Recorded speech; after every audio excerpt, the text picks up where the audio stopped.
عزیزو، آپ کو پتہ ہے اس ہندوستان کی سرزمین پر سب سے پہلے لشکر اسلام کی سپہ سالاری کرتے ہوئے آنے والا ایک نوجوان محمد بن قاسم 10,000 کا لشکر لے کر عرب سے آیا تھا اور پرچم اسلام لہرایا تھا. تاریخ میں آج بھی رقم ہے. اپنے پنڈتوں نے بھی اس تاریخ کو لکھا ہے. ہاں، پنڈتوں نے بھی لکھا ہے. اور یہ محمد بن قاسم 10,000 کی سپہ سالاری کے ساتھ ہندوستان میں آ کر اسلام پھیلایا. عمر کیا تھی؟ صرف 19 سال کی عمر تھی. 19 سال کی عمر میں یہ عظیم کارنامہ انجام دینے والا، انہوں نے اپنی عمر کا صحیح استعمال کیا، اپنی ایج کو برباد نہیں کیا، ضائع نہیں کیا. طارق بن زیاد، جس کا یورپ بھی قائل ہے، جبل الطارق آج بھی ایک مقام ہے یورپ میں جس کو جبرالٹر کہا جاتا ہے. یہ حضرت طارق بن زیاد کے نام سے ہے. یہ پہلا سپہ سالار ہے جس نے پوری دنیا کے سامنے وہ عزم پیش کیا تھا. یورپ کی سرزمین پر جب کشتیاں لے کر پہنچے تھے یہ مومنین کی تعداد، وہ طارق بن زیاد ہی ہے جس نے پوری کشتیوں کو آگ لگا دیا تھا. کہا تھا کہ ہم پیچھے مڑ کر جانے والوں میں سے نہیں ہیں. جتنے ساتھ آئے تھے سمندر پار کر کے، کشتیوں کا سفر تھا، کشتیاں لکڑی کی بنی ہوئی، آگ لگا دیا اور کہا اب اس عزم کے ساتھ اترو، یا تو ہماری قبر بنے گی یا تو ہمارا جھنڈا لہرائے گا. میرے عزیزو، عمر 22 سال کی تھی. طارق بن زیاد، اور ایک دو نہیں، میں تمہارے سامنے مثالیں رکھوں. ہندوستان کی سرزمین پر ایک ولی کامل کی آپ کو میں تاریخ اگر بتاؤں، جو سرکار سیدنا غریب نواز رضی اللہ تعالیٰ عنہ سے بھی 200 سال پہلے اس ہندوستان کی سرزمین پر تشریف لائے اور اسلام کی خاطر لڑتے لڑتے شہید بھی ہو گئے، اور جن کا لقب سلطان الاولیاء ہے، سیدنا سالار مسعود غازی رحمۃ اللہ علیہ. ان کے متعلق یہ فرمایا گیا وہ سلطان الاولیاء ہیں، ہندوستان کے اولیاء اکرام کے بادشاہ کی حیثیت ہے. سرکار غریب نواز سے بھی پہلے آئے، لیکن ان کی عمر ان کی شہادت کے وقت 19 سال کی تھی. صرف 19 سال کی عمر میں وہ مقام عظیم پا لیا. ہماری تو زندگی کی عمریں پتہ نہیں کتنی چلی گئیں اور ہم میں سے کوئی کارنامہ نہ ہو سکا. کارنامہ نہ صحیح، زندگی گزارنے کا سلیقہ بھی نہیں آ سکا. کارنامے نہ ہو تو الگ بات ہے، لیکن مسلمان تو بن جاتا کوئی. عزیزان گرامی وقار، میں آپ کو ایک بات بتا دوں، جو زندگی ملی ہے کچھ ایسا کر جاؤ کہ تمہاری تاریخ رقم ہو جائے، ورنہ قبرستان جا کر کے دیکھنا، وہاں تو لکھے ہوئے کتبے بھی مٹ گئے، قبروں میں کون سویا ہے ان کو بھی لوگ فراموش کر چکے، بھول گئے، سب بھول گئے. لیکن کچھ ہستیاں ہیں جو ہمیشہ آباد رہتی ہیں. یہ وہ لوگ ہیں جنہوں نے اس روئے زمین پر اپنی ذات کے لیے نہیں، اللہ کی رضا کے لیے جیا کرتے تھے، اللہ کی رضا کے لیے جیا کرتے. آج میں یہ بات کہنا چاہتا ہوں نوجوانوں سے، تمہیں پتہ ہے ممبئی کی سرزمین پر لاکھوں نوجوانوں کی تعداد ہے، میں جانتا ہوں، لیکن ان میں سے کوئی انقلابی نوجوان ہو، کوئی دین کی طرف بڑھنے والا، حساس دل رکھنے والا کیوں نہیں؟ خاص طور پر آپ کے ان علاقوں میں تو نشہ اتنا عام کر دیا گیا ہے. ہم دور دراز علاقوں سے سنتے ہیں کہ مسلمانوں کی میجورٹی والے علاقے، یہاں نشہ بکتا بھی ہے، کرتے بھی ہیں، رات بھر اسی میں پڑے رہتے ہیں. کس نے اس دنیا میں تمہیں ملوث کیا ہے؟ یہ وہ قوم ہے جو قیصر و کسریٰ کو گھٹنے پر لے آئی تھی. یہ وہ قوم ہے جس نے دریائے دجلہ میں گھوڑے دوڑا دیے تھے. یہ وہ قوم ہے جس نے افریقہ کی جنگلوں میں بھی اذانیں دی تھی. یہ وہ قوم ہے جس نے یورپ کے کلیساؤں میں کلمہ توحید کو بلند کیا تھا. لیکن آج اسی قوم کی حال یہ ہے کہ دنیا ہر گھڑی ہمارے اعمال کو نشانہ بنا کر کے ہمیں ڈیگریڈ کرتی جا رہی ہے. سمجھ جاؤ میرے عزیزو، کب تک اس زندگی کا اس طرح سے چلے گا؟ کیونکہ میرے آقا صلی اللہ تعالی علیہ وسلم کو آج آپ کے سامنے میں یہ بات رکھتا ہوں. حضور اکرم صلی اللہ تعالی علیہ وسلم کو آپ کیا سمجھتے ہیں؟ اپنی قبر انور میں وہ زندہ ہیں؟ ہم تو سنی ہیں. حضور اکرم صلی اللہ تعالیٰ علیہ وسلم اپنی قبر پاک میں زندہ ہیں. لیکن یہ بات بھی سمجھ کے چلو، حضور نے فرمایا ہر جمعرات کو میری پوری امت کے اعمال میرے پاس پیش کیے جاتے ہیں.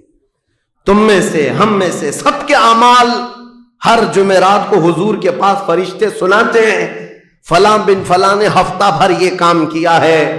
حضور فرماتے ہیں اگر برے اعمال پیش ہوتے ہیں تو مجھے غم ہوتا ہے، میں استغفار کرتا ہوں اللہ کی بارگاہ میں، اور اچھے اعمال آتے ہیں تو شکر بجا لاتا ہوں، اس کے لیے دعا کرتا ہوں.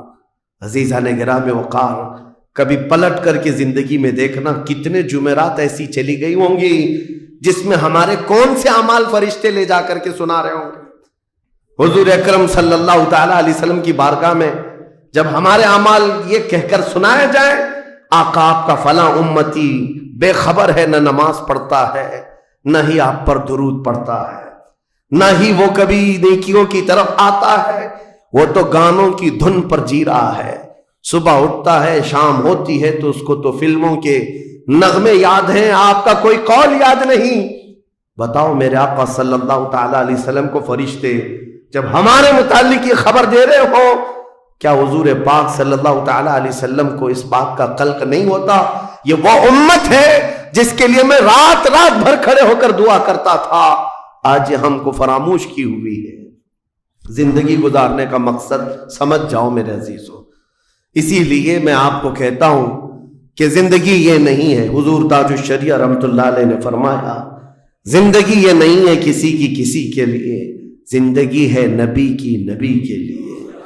نہ سمجھ مرتے ہیں زندگی کے لیے، جینا مرنا ہے سب کچھ نبی کے لیے. جو لوگ یہ سمجھ جائیں اس نقطے کو، انہوں نے زندگی کی مرادوں کو پا لیا ہے، وہ حصولیاب ہو چکے ہیں. لیکن جو اب تک بھٹکے ہوئے ہیں ان کو میں دعوت فکر دوں گا. ایک بار سوچ لو، ایک بار سوچ لو، ویسے ہی دنیا ختم ہونے والی ہے اور تمہاری موت آنے والی ہے. ایک بار سوچ لو، ایک بار سوچ لو کہ ہمارے ساتھ آخرت میں ہونا کیا ہے، قبر میں ہمارے ساتھ بیٹھنے والا کون ہے، ہمارے ساتھ تنہائی کا نگہبان کون ہے، اور محشر کے اس بھرے میدان میں ہمارا ہاتھ پکڑنے والا کون ہے. جب بار بار یہ سوچو گے تو اس فکر کو پہنچو گے کہ وہ صرف اور صرف ایک ہی ذات ہے. کون دیتا ہے دینے کو منہ چاہیے، دینے والا ہے سچا. حضور پاک صلی اللہ تعالی علیہ وسلم کی طرف لو لگا دو. اس کو جن لوگوں نے اپنی زندگی میں پہچان لیا وہ امام اہل سنت بن گئے، مجدد وقت بن گئے. اعلیٰ حضرت امام اہل سنت فاضل بریلوی رحمت اللہ تعالی علیہ کے متعلق ایک بات میں آپ سے کہوں، وہ بڑے عالم تھے، بڑے فقیہ تھے، بڑے محدث تھے، اور بہت سارے علوم پر انہیں مہارت تامہ حاصل تھی، سب اپنی جگہ پر. لیکن یہ سارے علوم نے مل کر اعلیٰ حضرت کو اعلیٰ حضرت نہیں بنایا. ان کو اعلیٰ حضرت بنانے والی چیز حقیقت میں عشق رسول ہے. حضور پاک صلی اللہ تعالی علیہ وسلم سے بے انتہا لگاؤ یہ مقام پیدا کر دیتا ہے، یہ مقام. ورنہ عالم تو بہت سارے، کتابیں لکھنے والے بھی بہت سارے، لیکن جس نے عشق کی بولی بولی دنیا اس کو پہچاننے لگ جاتی ہے، دنیا اسے پہچاننے لگ جاتی ہے. زندگی کا مقصد وہ سمجھ گئے کہ ان کی غلامی کرنے میں ہی یہاں پر عروج و ترقی ہے. اسی کو خانوادہ اعلیٰ حضرت سے ان کے پوتوں تک بھی یہ فکر پہنچی. تاج الشریعہ نے فرمایا بلحوثن سیم و زر کی بندگی اچھی نہیں، ان کے در کی بھیک اچھی، سروری اچھی نہیں. تم جو سوچ رہے ہو زندگی کے طور طریقے ایسے ہونے چاہیے، ویسے ہونے چاہیے، گزار لو جتنے دن چاہے، بڑے بڑے بنگلوں میں، بڑی بڑی گاڑیوں میں، بڑی جائیدادوں میں، لیکن زندگی میں وہ عزت نہ پاؤ گے جو میرے مصطفیٰ کے قدموں میں ملے گی، جو حضور کی غلامی میں ملے گی وہ عزت نہیں پا سکتے. عزیزان گرامی وقار، نبی کریم صلی اللہ تعالی علیہ وسلم کے ان صحابہ کو دیکھتے ہیں جنہوں نے زندگی کو ضائع نہیں کیا، ایک پل بھی ضائع نہیں کیا. آج میں آپ کو اسی لیے کہہ رہا ہوں موت آنے والی ہے، اس سے پہلے ایک وقت بھی، ایک لمحہ بھی ضائع ہونے مت دینا، برباد ہونے مت دینا. جو وقت ہے، میں مصر میں دیکھتا تھا بسوں میں بھی اور کبھی کبھار ٹکٹ کاؤنٹر پہ جو لائن لگی رہتی تھی ایک اسٹیکر لگایا گیا تھا، اکثر جگہوں پر یہ اسٹیکر پڑھنے کو ملتا تھا، اجعلوا الانتظار فی الاستغفار، یہ جو ویٹنگ ٹائم ہے اس کو خالی کھڑے ہو کر کے مت گزارو، اتنی دیر استغفار کرو اور درود پاک تو پڑھو، وقت کو ضائع نہ کرو۔ تمہارے پاس اللہ نے وقت دیا، بیٹھے ہو تو پڑھو، کھڑے ہو تو پڑھو، کیونکہ یہ وقت تمہارا بربادی میں نہیں لکھا جائے گا، تمہارا یہ وقت ضائع کرنے والوں میں نہیں لکھا جائے گا۔ عزیزان گرامی وقار، آپ کو میں ایک بات بتا دوں، جن لوگوں نے اپنی زندگیوں میں بڑے بڑے محلات بنائے، آج ان کے لیے بھی تاریخ ہے، مگر کس انداز سے، کس انداز سے۔ آج دنیا نے آپ کو ایسے ڈائیورٹ کر رکھا ہے، جو کام ہونے کے تھے وہ نہیں کرنا ہے آپ کو، لا یعنی کاموں میں مصروف ہو گئے، جو چیز تمہارے حصے کی تھی نہیں اس پر انرجی خرچہ کرتے رہ گئے، اور جو چیز تمہارے کام کی تھی اس کو تو بھول ہی گئے۔ آپ کو میں ایک بات بتا دوں، ہو سکتا ہے شاہ جہاں نے تاج محل بنایا، اور پھر بادشاہ قطب الدین کے زمانے کے نشانیاں موجود ہیں، لال قلعے بن گئے، قطب مینار بن گیا، بڑی بڑی عمارتیں ہیں، لوگ اوپر سے نیچے دیکھنے کے لیے آتے ہیں، لیکن میں یہ کہتا ہوں یہ کوئی کمال کی چیزیں تھی نہیں، کمال کی چیزیں تھی نہیں۔ لاکھوں لوگوں کی محنتیں بھی لگی، پیسہ بھی لگا، اور بڑی عمارتیں کھڑی کر کے چلے گئے۔ ہزاروں کی تعداد میں تاج محل میں لوگ جاتے ہوں گے، تاریخ تو لوگوں کو تھوڑی بہت تو پتہ ہوگی کہ اپنی بیگم کی محبت میں بنایا ہوا ایک محل ہے، اور بیگم کی قبر بھی وہاں ہے، لیکن جانے والے کبھی کسی کو سنا ہی نہیں کہ ایک فاتحہ بھی کوئی پڑھتا ہو، کوئی پڑھتا ہوا نظر آتا ہے۔ وہ تو پکنک پوائنٹ ہے، ٹورسٹ ایریا ہے، جائے دیکھے آئے۔ لیکن میرے عزیزو، یہ بڑے بڑے محلات اپنی ناموری کے لیے بنا کر تو چلے گئے، لیکن آؤ بریلی شریف کی سرزمین پر ایک مدرسہ جو اعلیٰ حضرت نے بنایا، مبارک پور کی سرزمین پر جامعہ اشرفیہ جو حضور حافظ ملت نے بنایا، یہ عمارتیں آج بھی دعوت دے رہی ہیں، ایک دو نہیں، ہر سال ہزاروں کی تعداد میں عالم اور مفتی وہاں سے نکلا کرتے ہیں۔ یہ کام کی چیزیں تھی جو بزرگوں نے کر دیا کہ امت کو ایسا کچھ دے جاؤ کہ وہاں سے آنے والا کچھ فیض اٹھا کر کے جائے۔ تاج محل لے کر کے کیا کرنا ہے؟ پیسے کمانا ہے یا ٹورسٹ ایریا بنانا ہے؟ لیکن ایک ایسا ادارہ جس میں پڑھ کر کے دنیا روشن ہوتی اور آخرت بھی روشن ہوتی۔ ہم سنیوں کے ہاں یہ چیزوں کی ضرورت تھی، ہمیں لا یعنی چیزوں میں مصروف کر دیا گیا ہے۔ میں اب تو آپ کو پتہ ہی ہوگا، مجھے تو جلسوں والا آدمی بنا دیا گیا، جہاں دیکھو پروگرام جلسے۔ میں اصل میں جلسوں والا آدمی تھا ہی نہیں، میں فیلڈ ورک کرنا پسند کرتا ہوں، کسی علاقے میں رہ کر کے قرآن کی تفسیر کرنا اور لوگوں کے درمیان رہنا۔ لیکن مسلسل سفر کا ایک تجربہ میں آپ کو بتا رہا ہوں، ہوں گے یہاں پر بھی بہار بنگال والے، سب ہوں گے، بہار والے، بنگال والے، جھارکھنڈ والے اتنے جلسے کرتے ہیں، 365 دن بھی اگر ان کو تاریخ دی جائے تو بھی کم ہے۔ ایک اینالائز کرنے والے بہار کے رپورٹر ہیں، انہوں نے رپورٹ لا کر کے ہمارے سامنے بتائی کہ حضرت 2022 میں اسٹیٹ آف بہار میں 4000 جلسے ہوئے، 4000 جلسے۔ میں ان کا مخالف نہیں ہوں، لیکن ایک فکر آپ کو بتا رہا ہوں، 4000 جلسے، جن میں سے ہر جلسے کا کم سے کم خرچہ 5 لاکھ روپے، اس سے کم خرچہ کرتے نہیں، 6 مہینے چندہ کرتے ہیں، اس کے بعد بڑا جلسہ کرتے ہیں۔ کیلکولیشن کر کے دیکھا گیا تو سال میں 2000 کروڑ روپے خرچے ہوئے، 2000 کروڑ روپے۔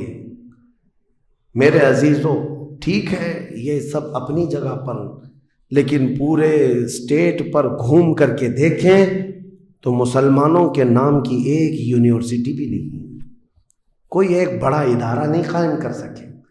2000 کروڑ کی بھاری رقم سال بھر خرچ کرنے والا غریب اسٹیٹ جس کو لوگ سمجھتے ہیں۔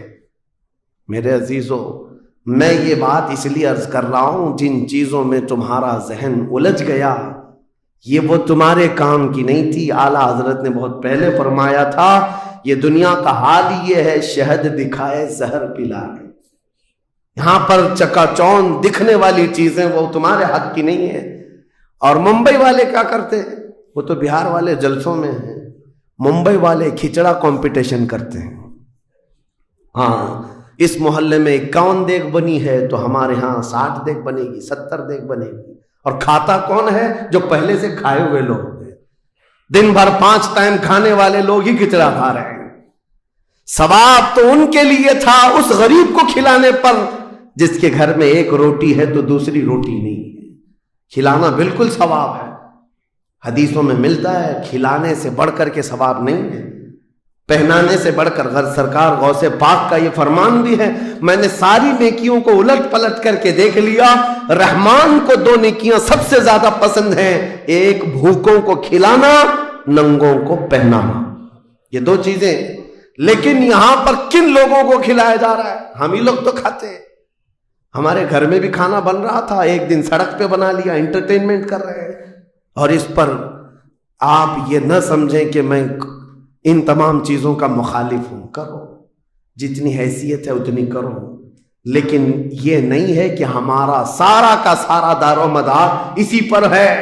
سنیت اسی کا نام نہیں ہونا تو یہ چاہیے تھا کہ ہمارے پاس ایسا مضبوط قلعہ ہوتا جو ہر زمانے میں میرے مصطفیٰ کی عزت پر پہرا دینے والے سپاہی وہاں پر تیار ہو رہے ہوتے۔ ہمارے پاس نہیں ہے ان تمام چیزوں کی، اس لیے مجھے درد ہوتا ہے اس بات کا کہ ہم نے جن چیزوں کے لیے اللہ تعالیٰ سے امانت لی تھی، ہمیں اللہ تعالیٰ نے نوازا تھا، وہ ہماری رقم بھی غلط جگہ جاتی، ہماری زندگی کا وقت بھی غلط جگہ جا رہا ہے۔ عزیزان گرامی وقار، ان سب چیزوں کا سوال ہوگا قیامت کے دن ہم سے، ہر چیز کا سوال ہوگا۔ اگر ہم نے وقت کو ضائع کیا ہے اور اپنا مال بھی غلط جگہ استعمال کیا ہے، ہر جگہ ہماری پکڑ ہوگی، ہماری پکڑ ہوگی۔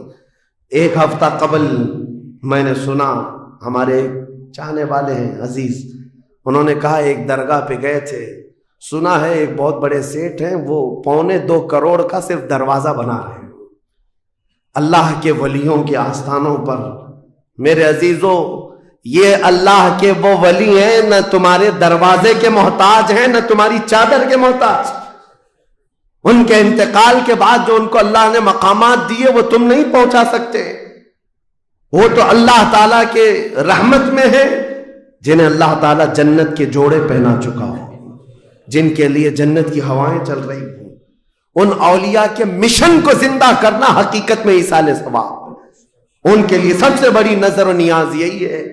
ماررہ مطہرہ میں حاضر تھا، بڑی خوشی ہوئی، صاحب سجادہ نے بڑھ کر کے یہ اعلان کیا تھا، آنے والے زائرین جتنے سنی آتے ہیں، ہم ان سب سے کہتے ہیں کہ ہمارے اولیاء جتنے یہاں آرام کر رہے ہیں، ان اولیاء کو جو چادریں ڈالنی تھی وہ ہم ڈال چکے، تمہاری طرف سے اب کسی چادر کے لانے کی ضرورت نہیں، اور اگر لانا ہی چاہتے ہو ایک دوپٹہ لے جاؤ اور غریب بہن کے سر پر اوڑا۔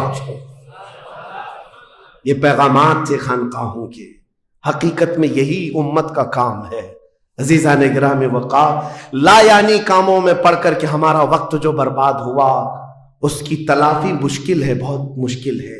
اس لیے میں صرف یہ میسج دینا چاہوں گا کہ زندگی کے اس پوائنٹ پر آج ہم آ چکے ہیں جہاں آندھیاں، طوفان، ہر طرح سے ایک بہت بڑی آزمائش میں ہم گرفتار ہیں۔ کن کن چیزوں کا علاج کیا جائے سمجھ میں نہیں آتا۔ کبھی کبھار میں بیٹھ کر سوچتا ہوں، گھر میں اگر گیس کا پائپ بھی لیک ہو گیا، آگ بھی لگی ہے، پانی کا پورا فوارہ بھی آ رہا ہو، کچرا بھی گرا ہو، تو آدمی سوچنے لگ جاتا ہے کس چیز کو روکوں، پانی کو روکوں، گیس کو روکوں، آگ کو روکوں، کچرا اٹھاؤں، کیا کروں سمجھ میں نہیں آتا۔ یہ حالات آج ہمارے ساتھ ایسی ہو گئے، ہم کن کن چیزوں کا مقابلہ کریں سمجھ میں نہیں آتا۔ اور پھر اس پر مزید جب ہم اپنی قوم کی طرف دیکھتے ہیں، یہ تو گیم چلاتے ہوئے مزے سے بیٹھے ہوئے ہیں، ایسا لگتا ہے انہیں کسی چیز کی فکر ہی نہیں۔ شاعر نے کہا تھا، جگہ جگہ کے تھک چکے ہیں تمہیں یہ ہنگامے، نشاط لذت خواب گراں بدل ڈالو، اٹھو وہ گرنا حشر نہ ہوگا پھر کبھی، دوڑو کہ زمانہ چال اپنی چل گیا۔ میرے عزیزوں، بس وقت کا احساس تمہارے اندر آ جائے، ضائع نہ کرو۔ میرے آقا صلی اللہ تعالیٰ علیہ وسلم کی ایک بات میں تمہیں بتا دیتا ہوں، آپ یہ سوچتے ہیں بہت سارے نوجوان خالی فالتو اسی لیے بیٹھے ہوئے میرے سٹیٹس کے مطابق کام نہیں ملتا، میرے سٹینڈرڈ کے مطابق مجھے کام نہیں ملتا، برباد کیے جا رہے ہیں اپنی زندگی اور لوگوں پر بوجھ بنے ہوئے ہیں۔ میں ان کے بارے میں بتاتا ہوں، سید الانبیاء رسول مختار صلی اللہ تعالی علیہ وسلم اگر وہ چاہیں تو روزانہ ان کے گھر جنت کا دسترخوان اترے، اگر وہ چاہیں تو سونے اور چاندی کے محلات میں زندگی گزاریں، لیکن جانتے ہو نبی کریم صلی اللہ علیہ وسلم ایک دن سیدہ فاطمہ الزہرا کے گھر آئے، دیکھا حسنین کریمین تاک میں دبکے ہوئے بیٹھے، پیٹ پیٹ سے لگا ہوا ہے، آنکھیں اندر ہیں، حضرت فاطمہ بھی بیٹھی ہوئی، آواز کسی کی نہیں۔ حضور رحمت عالم صلی اللہ علیہ وسلم نے پوچھا فاطمہ کیا حال ہے، گھر میں خاموشی کیوں ہے؟ سیدہ کائنات نے کہا ابا جان پچھلے 4 دن سے ہمارے گھر میں کوئی کھانا نہیں۔ حضور پاک صلی اللہ تعالی علیہ وسلم نے یہ نہیں فرمایا کہ ابھی بلاتا ہوں جبرائیل کو، ابھی دسترخوان لاؤ، ابھی میرے گھر کے کھانے کے انتظامات کرو۔ چاہتے تو حضور آرڈر دے دیتے، ساری نعمتیں آ جاتی، لیکن حضور نے کیا فرمایا سنو۔ فاطمہ الزہرا سلام اللہ علیہا سے کہتے فاطمہ انتظار کرو، تمہارا بابا جائے گا، یعنی خود اپنے بارے میں کہتے میں جاتا ہوں، دیکھتا ہوں کوئی مزدوری مل جائے، میں کام کر کے اپنے بچوں کو کھانا لے کر کے آؤں گا، کام کر کے کھانا لاؤں گا، مانگ کر کے نہیں۔ حضور رحمت عالم صلی اللہ تعالی علیہ وسلم جو سید الانبیاء ہیں، جن کے قدموں کا بوسہ جبرائیل امین لیتے ہوں، وہ چل کر کے مدینے کے باہر آئے، گرمی کی تپش الگ ہے، دھوپ ہے، باہر آئے، ایک باغیچہ تھا جس میں مالی کام کر رہا تھا، باغبان۔ حضور رحمت عالم صلی اللہ علیہ وسلم اس کے پاس جا کر پوچھتے ہیں تیرے باغیچے میں کوئی کام کرنے کے لیے ہے، کام مل سکتا ہے؟ اس نے کہا ہاں کام مل سکتا ہے، آؤ میرے باغیچے میں کنواں ہے، ڈول ڈالو، پانی اٹھاؤ، ایک درخت کو پانی ڈال دینا، بدلے میں 2 کھجوریں دوں گا، اجرت صرف 2 کھجوریں۔ رسول رحمت صلی اللہ تعالی علیہ وسلم فرماتے مجھے منظور ہے۔ گئے اور جا کر اپنے ہاتھ سے رسی لے کر ڈول کنویں میں ڈالا، پانی کھینچتے تھے، جب ڈول بھر کر آتا اپنے کندھے پر اٹھاتے اور درخت پر لے جا کر پانی ڈال کر آتے، ایک درخت پر ایک مٹکا، ایک ڈول پانی ڈالا تو مالک نے 2 کھجوریں دی، باغیچے کے مالی نے 2 کھجوریں دی، دوسرا ڈول اٹھایا پھر کھجوریں ملی، تیسرا ڈول اٹھایا 6 کھجوریں لی، چوتھا ڈول حضور نے ڈالا تھا کہ رسی ٹوٹ گئی، ڈول کنویں میں گر گیا۔ باغیچے کا مالک یہ دیکھتا ہے، وہ پہچانتا نہیں تھا، غصے میں آتے ہی سیدھے حضور پر ہاتھ اٹھا دیا، کہا کہ تمہیں کام نہیں آتا، میری رسی توڑ دیا۔ رسول کریم صلی اللہ تعالی علیہ وسلم نے پلٹ کر کچھ نہیں کہا، وہ رحمت عالم صلی اللہ تعالی علیہ وسلم تھے، وہ 6 کھجوریں لے کر کے واپس مدینے آئے، کہا فاطمہ کہاں ہیں بچے، کہاں ہیں؟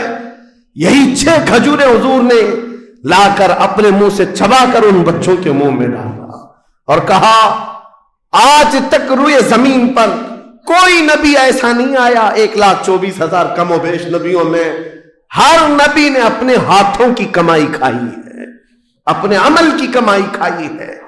رحمت عالم صلی اللہ تعالی علیہ وسلم نے جب وہ مالک کل ہے، بلکہ جنت کی چابیوں کے مالک، ساری زمینوں کے خزانوں کے مالک، کل جہاں ملک اور جو کی روٹی غذا، اس شکم کی قناعت پہ لاکھوں سلام، وہ لمبے لمبے ہاتھوں سے بھیک دینے والے آقا، سب کچھ ہونے کے باوجود اگر کسی ایک باغیچے میں ڈول اٹھا کر پانی بھرتے ہوں تو اسی لیے نہیں کہ ان کے ہاں کوئی مجبوری تھی، بلکہ امت کو یہ درس دینا تھا، اے امت کے غیور نوجوانوں، تم کبھی خالی نہ بیٹھنا، مجھے دیکھنا اور عمل کرتے رہنا، اور اللہ تعالیٰ تمہیں دروازے رزق کے ضرور کھولے۔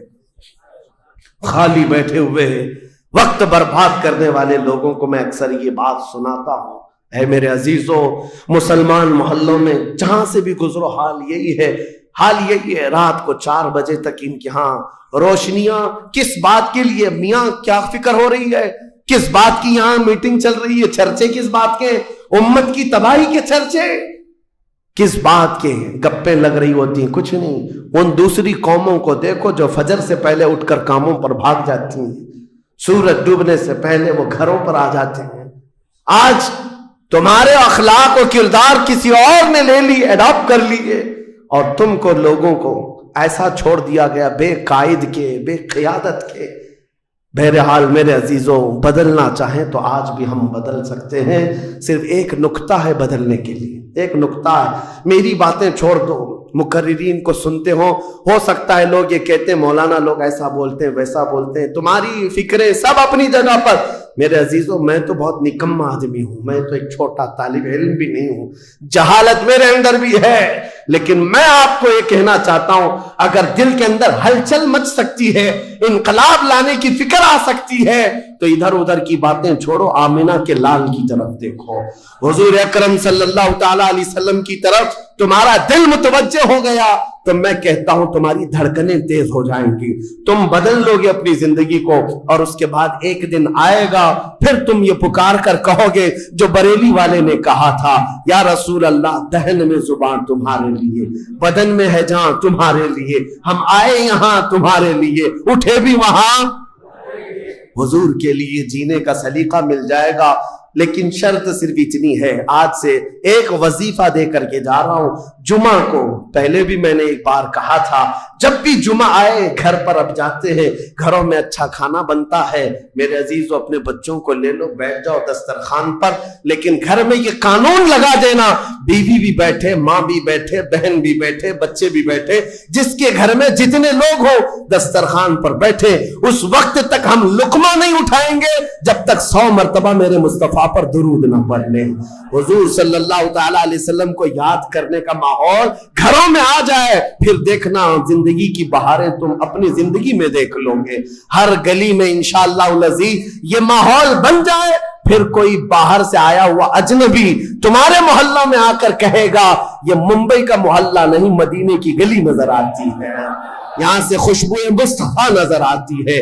ہماری عورتوں کے اندر، ہماری بچیوں کے اندر پردے کی پابندیاں ہماری تقریروں سے نہیں، حضور کی محبت سے آ سکتی ہے۔ نوجوانوں کے اندر نشہ سے نفرت تقریروں سے کم، لیکن میرے مصطفیٰ کی محبت سے آ سکتی ہے، کیونکہ حدیثوں میں ہم نے پڑھا ہے وہ مدینے کے لوگ جو 50 سال پرانی شراب پیتے تھے، ایک فرمان مصطفیٰ کیا آیا، انہوں نے اپنے پرانے مٹکے تک توڑ ڈالے، لبوں تک لگی ہوئی شراب کو پٹک دیا کہ اب نہیں، اس لیے کہ مخبر صادق نے فرما دیا ہے، رحمت عالم نے فرما دیا ہے، یہ محبت کا تقاضا تمہیں ہر برائی سے دور لے آئے گا۔ اسی کو اقبال نے کہا تھا کہ محمد سے وفا تمہیں تو ہم تیرے ہیں، یہ جہاں چیز ہے کیا لوح و قلم تیرے، ہر چیز کا علاج اس میں مضمر ہے، ہر چیز کا علاج اس میں پوشیدہ ہے۔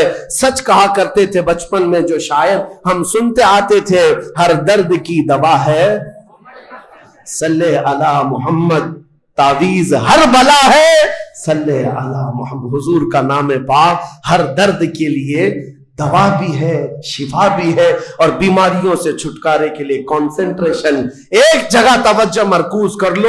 آج سے اپنے دل میں یہ احساس پیدا کرو میں اس کا اس کا نہیں ہوں، لوگوں نے مجھے بنا رکھا ہے، یہ اس کا فین ہے، اس کا فین ہے، نہیں۔ بیدم وارسی کو پڑھو، کیا کہتے تھے اللہ والے، میرے عزیزوں، کہتے ہیں بارگاہ مصطفیٰ میں یوں عرض کرتے ہیں، سگے طیبہ سب کہہ کے پکارے بیدم، یہی رکھیو میری پہچان مدینے والے۔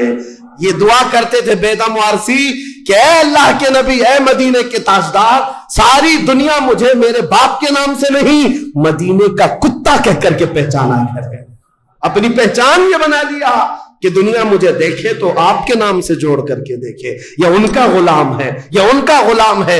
اس بات پر تمہیں بھی فخر ہونا چاہیے، زندگی ایسی گزارو کہ دنیا تمہیں کسی اور کا نہیں، تاجدار مدینہ کا غلام کہنے لگ جائے۔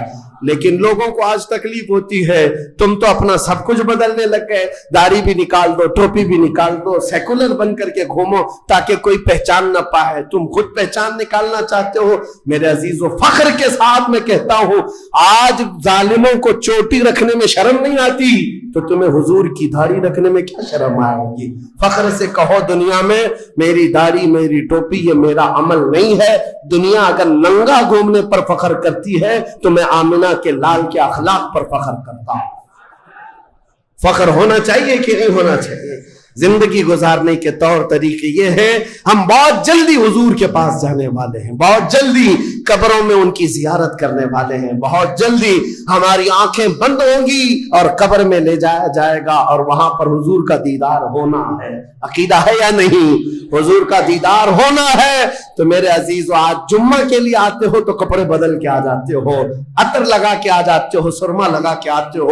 زندگی ایسی گزارو جس دن ملک الموت بلائے چلو چلنا ہے حضور کے پاس تو تیار رہو، وہ چہرہ لے کر جانا ہے جو حضور کو دکھانا ہے۔